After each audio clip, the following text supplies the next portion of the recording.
Ya, assalamualaikum warahmatullahi wabarakatuh. Perkenalkan, nama saya Muhammad Tajal Hamzah dari Prodi Teknik Mesin Fakultas Teknik dan Ilmu Komputer Universitas Pancasila di Tegal. Kali ini saya akan mereview buku terkait buku Mekanika Teknik karya Dr. Andes Bagja Sucahyo.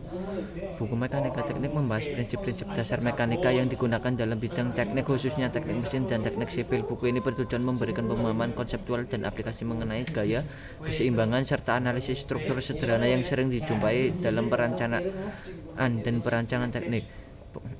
Mekanika teknik adalah cabang ilmu fisika terapan yang mempelajari pengaruh gaya terhadap benda diam maupun bergerak.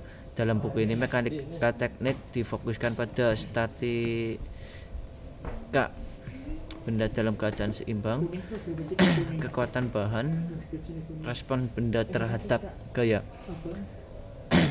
besar dan satuan. Bab ini menjelaskan besaran fisika yang digunakan dalam mekanika teknik, meliputi panjang, massa, waktu, dan gaya. Sistem satuan internasional (SI), konversi satuan yang sering digunakan dalam perhitungan teknik. Pemahaman besar dan satuan sangat penting untuk menghindari kesalahan dalam analisis dan perhitungan. Gaya dan sistem gaya. Gaya didefinisikan sebagai tarikan atau dorongan yang dapat mengubah bentuk atau keadaan benda. Pembahasan meliputi jenis gaya (gaya berat, gaya normal, gaya gesek), representasi gaya dalam bentuk vektor, penjumlahan dan penguraian gaya, resultan gaya. Momen gaya adalah kecenderungan suatu gaya untuk memutar benda terhadap titik-titik tertentu. Dalam bab ini dijelaskan pengertian dan rumus momen, arah momen, aplikasi momen.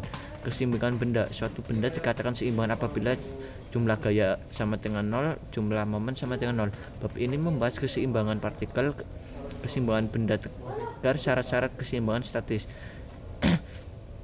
Selanjutnya ada gaya gesek. Gaya gesek timbul akibat kontak antara dua permukaan materi yang dibahas. Gaya gesek statis dan kinetis. Faktor yang mempengaruhi gaya gesek. Penerapan gaya gesek dalam perhitungan teknik. Titik berat dan pusat massa. Titik berat dalam titik kerja gaya berat suatu benda. Pembahasan meliputi titik berat benda homogen, titik berat gabungan beberapa bentuk, aplikasi titik berat dalam perancangan teknik, aplikasi mekanika teknik. Bab akhir berisi contoh-contoh soal dan penerapan mekanika teknik dalam kehidupan nyata dan dunia industri, seperti analisis rangka sederhana, perhitungan gaya pada balok, pemecahan masalah teknik secara sistematis. Kesimpulan, buku Mekanika Teknik karya Dr. Andes Bagja Sucahyo memberikan dasar yang kuat dalam memahami konsep mekanika untuk bidang teknik. Materi disusun secara bertahap dari konsep dasar hingga aplikasi, dilengkapi dengan contoh soal yang membantu pembaca memahami penerapan teori dalam permasalahan nyata. Jika kamu ingin mungkin cukup sekian dari saya, kurang lebihnya mohon maaf. Assalamualaikum warahmatullahi wabarakatuh.